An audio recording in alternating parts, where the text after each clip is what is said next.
this half hour in the Middle East. The U.S. promises more intense strikes on Iran as the country ramps up its attack on several Gulf nation neighbors. In one of the most recent strikes, Bahrain officials say one person was killed and others were injured after an Iranian drone hit this residential building in the country's capital. You can see the damage there. Incoming missile sirens were also heard in the United Arab Emirates, and officials in Saudi Arabia and Kuwait say they too shot down drones. Lebanese state media says Israel also carried out new strikes in Lebanon overnight. The Israeli military is targeting members of the Hezbollah militant group, which is backed by Iran. But despite continuing strikes, President Trump signaled that the war with Iran could end, quote, soon. Defense Secretary Pete Hegseth and Chairman of the Joint Chiefs of Staff Dan Kane briefed reporters just this morning about where things stand. We will not relent until the enemy is totally and decisively defeated. But we do so on our timeline and at our choosing. For example, today will be yet again our most intense day of strikes inside Iran. On the other hand, the last 24 hours have seen Iran fire the lowest number of missiles they've been capable of firing yet.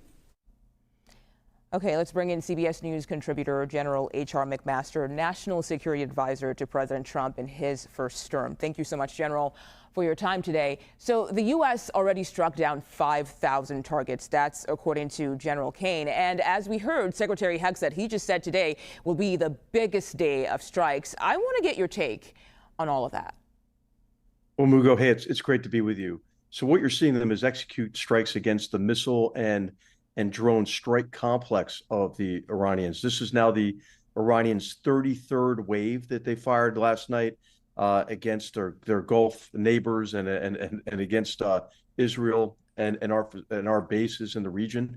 And every time they get struck back very hard and lose more launchers and lose more missile sites and so forth. So that's still the primary target, to ensure that they can't continue this onslaught against their neighbors, like the strike you saw in Bahrain, a country that they've been kind of in a low-level war with for the last 4 decades, and then also the strikes against the regime's repressive arms.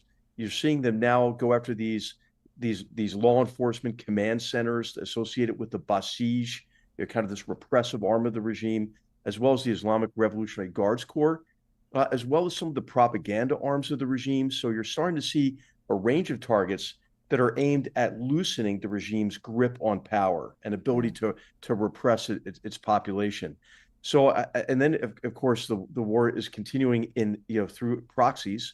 Iran has directed their proxy force Hezbollah in Lebanon, which has caused so much destruction in that country, to fire, I think yesterday, 22 or so missiles, rockets at Israel, and that's why you see that response in southern Lebanon and in southern Beirut. So, I mean, I think we're going to see a continuation of this. And again, the question is going to really be, Mugo, when the secretary says until they're defeated, what is the definition of defeat? Does that mean that your enemy, that Iran, can no longer continue to pursue its objectives through the use of force?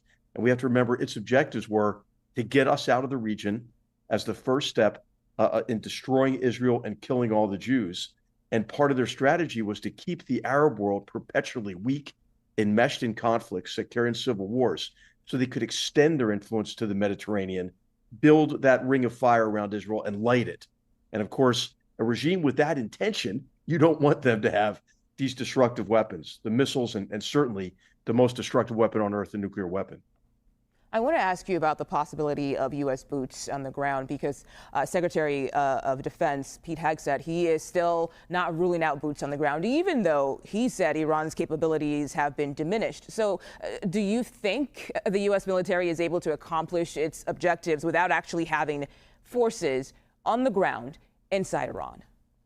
Mugo, well, we don't know, but if history is a guide, it's unlikely, because it's tough to do this exclusively from the air. And we've seen that going back to World War II. Remember the V-1 and V-2 threats to London. Remember the Gulf War in '91, when Saddam was launching Scud missiles to Israel.